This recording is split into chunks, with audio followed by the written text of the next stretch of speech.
Hi అందరికీ welcome back to my channel Lavanyaraj. ఈరోజు special వచ్చేసి రాఖీ స్పెషల్గా అండి కోకోనట్ బర్ఫీ చేశానండి. చాలా బాగుంటుందండి. స్వీట్ షాప్లో తిన్న ఫ్లేవర్ వస్తుందండి. చాలా బాగుంటుందండి. ఏదైనా మనకి ఇంట్లో ఉన్న వాటితోనే చాలా సింపుల్గా రాఖీ స్పెషల్గా ఒక 10-15 నిమిషాల్లో ఇలా చేసుకోవచ్చండి. ఎక్కువ టైం ఏం పట్టదు. రండి ఎలా చేయాలన్నది చూసేద్దాం. ఇప్పుడు మనకు ఒక పెద్ద సైజు కొబ్బరిని తీసుకొని ఇలా 2 ముక్కలుగా కట్ చేసుకొని పగలగొట్టి ఇప్పుడు వెనుకున్న తొక్క మొత్తము కట్ చేసేసుకుందాం. ఇలా చాక్తో వెనుక ఉన్న బ్రౌన్ పార్ట్ అనేది తీసేసుకొని ఇప్పుడు వీటిని చిన్న చిన్న ముక్కలుగా కట్ చేసుకుందాం. ఇలా చిన్నగా కట్ చేసుకోవాలండి. ఇలా కట్ చేసుకున్న ముక్కలని మిక్సీ జార్లోకి వేసుకొని మిక్సీ పట్టుకుందాం. మెత్తగా పేస్ట్ లాగా మిక్సీ పట్టుకోవాలండి. ఇప్పుడు ఇది ఒకసారి మిక్సీ పట్టుకున్న తర్వాత దీంట్లోకి 1/2 కప్పు వరకు అయితే పాలు వేసుకుందాం. పాలు వేసుకొని మధ్యలో ఇంకొకసారి మిక్సీ పట్టుకుందాం. చూడండి ఇలా మెత్తగా పేస్ట్ లాగా అవ్వాలి. ఇప్పుడు దీన్ని పక్కకు పెట్టేసుకుందాం. ఇప్పుడు స్టవ్ పైన ఒక ప్యాన్ పెట్టేసుకొని ఈ ప్యాన్లోకి ఏదైతే 1/2 కప్పు వరకు వేసుకోగా మిగిలినాయో ఇంకా 1/2 కప్పు వరకు పాలు కూడా వేసుకుందాము.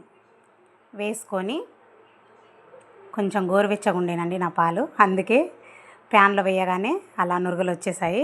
ఇప్పుడు ఇందులోకి మనము మిక్సీ పట్టి పెట్టుకున్న కోకోనట్ పేస్ట్ మొత్తం వేసేసుకుందాం.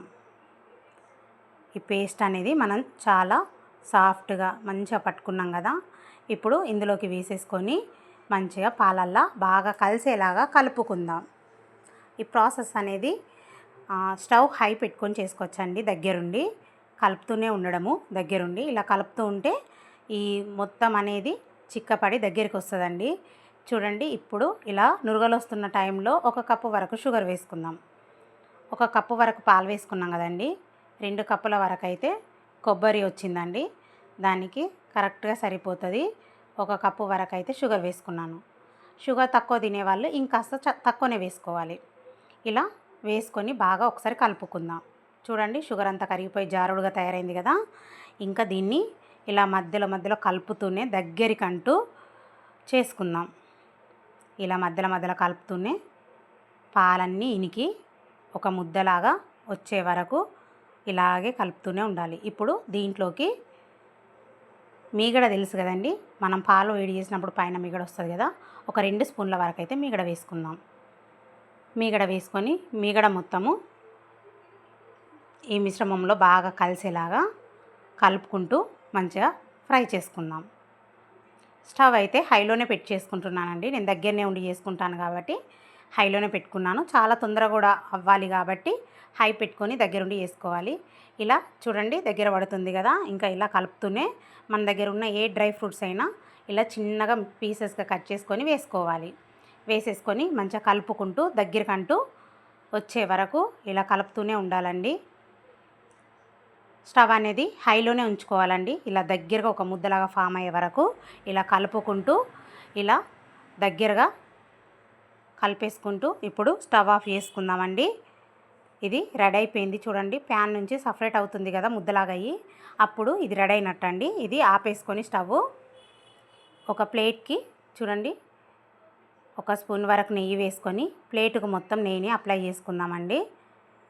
ఇలా అన్ని వైపులుగా నెయ్యి పెట్టేసుకొని ఇప్పుడు మనం ఏదైతే రెడీ చేసి పెట్టుకున్నామో కోకోనట్ ఆ ముద్దను తీసి దీంట్లోకి వేసేసుకుందాం. వేసేసుకొని వేడి ఉంది కదండి. ఇప్పుడు స్పూన్ తోటి స్ప్రెడ్ చేసుకుందాం. పల్చగంటూ స్ప్రెడ్ చేసుకుందాం రౌండ్గా ప్లేటుకు సరిపడా. అలా స్ప్రెడ్ చేసుకునేటప్పుడు కింద ఫ్లాట్ ఉన్న ఒక గిన్నెతో ఇలా మంచిగా నొక్కుకుంటూ చేసుకోవాలండి. చాలా చక్కగా వస్తుంది అన్నట్టు. ఇప్పుడు దీన్ని ఒక 1 అవర్ వరకు పక్కకు ఉంచేద్దాం. 1 అవర్ తర్వాత చూడండి చల్లారిపోయింది కదా. ఇప్పుడు దీన్ని పీసెస్గా కట్ చేసుకుందాం. సైడ్స్ అనేది కదిలించుకోవాలండి. నేను అది కదిలించేది ఆ క్లిప్ తీయలేదు, అందుకే మీకు చూపించాను. ఇలా కదిలించిన తర్వాత చిన్న చిన్న ముక్కలుగా కట్ చేసుకోండి. ఏ షేప్లో అంటే ఆ షేప్లో కట్ చేసుకోవచ్చు. నేనైతే నాకు నచ్చిన షేప్లో కట్ చేశాను. మీరు మీ ఇష్టం ఎలాగైనా కట్ చేసుకోవచ్చు. డైమండ్ షేప్లో లేకపోతే స్క్వేర్ షేప్ ఏ షేప్లోనైనా కట్ చేసుకోవచ్చు. ఇలా పీసెస్గా కట్ చేసుకొని ఇప్పుడు వీటిని ఒక్కొక్క పీస్గా తీసి తినేసుకోవడమేనండి. చాలా సింపుల్గా చాలా ఈజీగా వచ్చేస్తుందండి. చూడండి నేను మీకు చూపిస్తాను దగ్గర నుండి. కోకోనట్ బర్ఫీ అనేది చాలా పర్ఫెక్ట్గా చాలా బాగా వస్తుందండి. ఇలా అయితే ఒకసారి ట్రై చేయండి. ఇంట్లో ఉన్న అన్నిటితోనే చేసుకోవచ్చండి.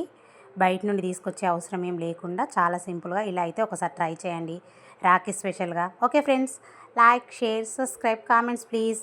అన్నయ్యలకైతే ఇలా చేసి పెట్టండి. స్వీట్ చాలా బాగుంటుంది, చాలా ఇష్టంగా కూడా తింటారు. నోట్లో వేసుకుంటే వెన్నెలాగా కరిగిపోతుందండి. ఎంతో టేస్టీగా ఉండే కొబ్బరి బర్ఫీ ఇలాగైతే ఒకసారి ట్రై చేయండి. నా ఛానల్ ఎవరైనా ఫస్ట్ టైం చూస్తే సబ్స్క్రైబ్ కూడా చేసుకోండి రెసిపీస్ నచ్చితే. Okay friends, bye.